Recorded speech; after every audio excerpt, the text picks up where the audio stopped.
The way you transition the business from a 6-figure business, which is what you currently have, to a 7-figure business is you have to embrace the uncomfortable transition period in the middle. Yeah. When I was stuck at $40,000 a month in my business, which is a productivity coaching offer, I was selling a $500 productivity coaching offer. But I knew that my God calling was to get into business coaching and business consulting because that was my passion. And I knew if I could teach people how to build businesses, man, they can have even more impact in the world. Same exact thought process as you. I can incorporate ministry. I can have work, marketplace, ministry in the marketplace. And I had this really, really scary transition. And what I did was I wound down my business from $40,000 a month down by about 80%. And it came down from $40,000 a month to $8,000 a month, which was very, very scary. But the reason why that happened was because I had to make less content.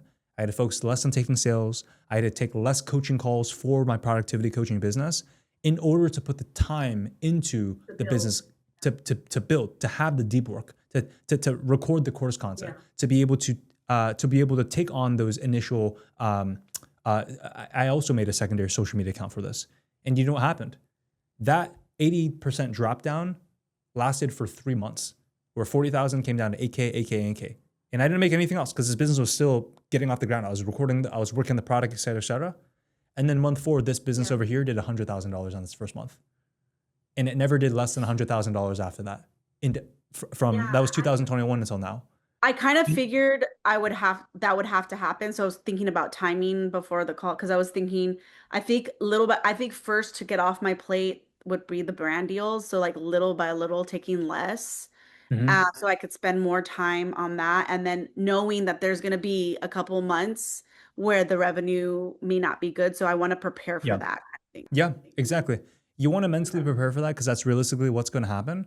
And that's okay. Like, just know that's to be expected. Everything that's worth doing in life takes time. And to be honest with you, come on, 3 months to launch a business. Like 10 years ago, if you want to go launch a business, you got to take a loan at the bank. You got to borrow money from friends and family. You got to have physical office space. It's going to take you a year to get a business off the ground. You have 3 months where you still make great money, just not insanely good money, but you make great money.